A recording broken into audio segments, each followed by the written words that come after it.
Mes chers amis, aujourd'hui l'heure est grave. Nous avons enquêté sur Squeezie avec notre reporter de terrain et ce que nous avons découvert repousse les frontières de l'horreur. Notre sujet du jour, Squeezie, de son vrai nom Lucas Auchard, premier youtubeur français dont la popularité grandit chaque jour, serait à l'origine de nombreux scandales.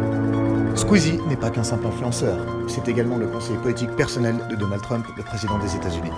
Selon quelques rumeurs, ce serait également un agent double, travaillant en même temps pour les services secrets français et le FBI. Son but est simple, user de sa notoriété pour s'enrichir et atteindre les plus hautes sphères du pouvoir. L'équipe de Radio Glucose vous révèle tout sur ses sombres agissements en exclusivité. Squeezie possède actuellement une chaîne de plus de 13 500 000 abonnés. On est en droit de se demander comment il s'y est pris.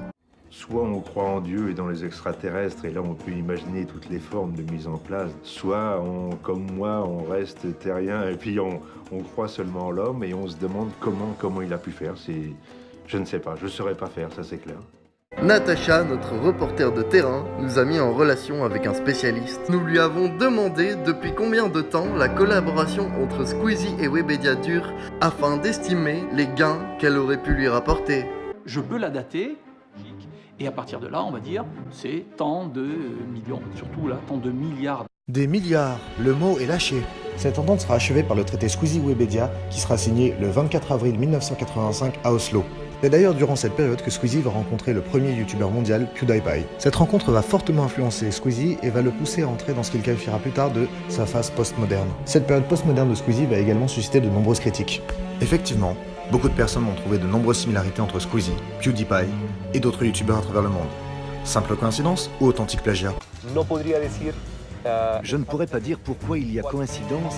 Lors de notre investigation, un message très énigmatique de Natacha à propos du patron de Webedia nous est parvenu. Je m'aperçus rapidement qu'il en savait beaucoup plus sur le sujet, et peu à peu, il se mua en véritable informateur.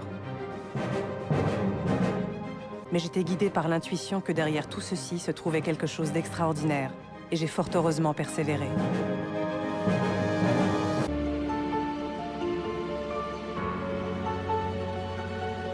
Tout d'abord, le patron de Webedia nous a révélé que Yoko, la marque de Squeezie, servait à subventionner la dictature communiste de Fidel Castro.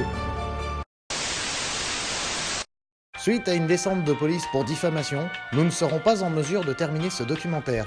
Et selon les conseils de notre avocat, maître Denis Roussos, toute l'équipe de Radio Glucose se joint à moi pour présenter nos plus plates excuses à Squeezie.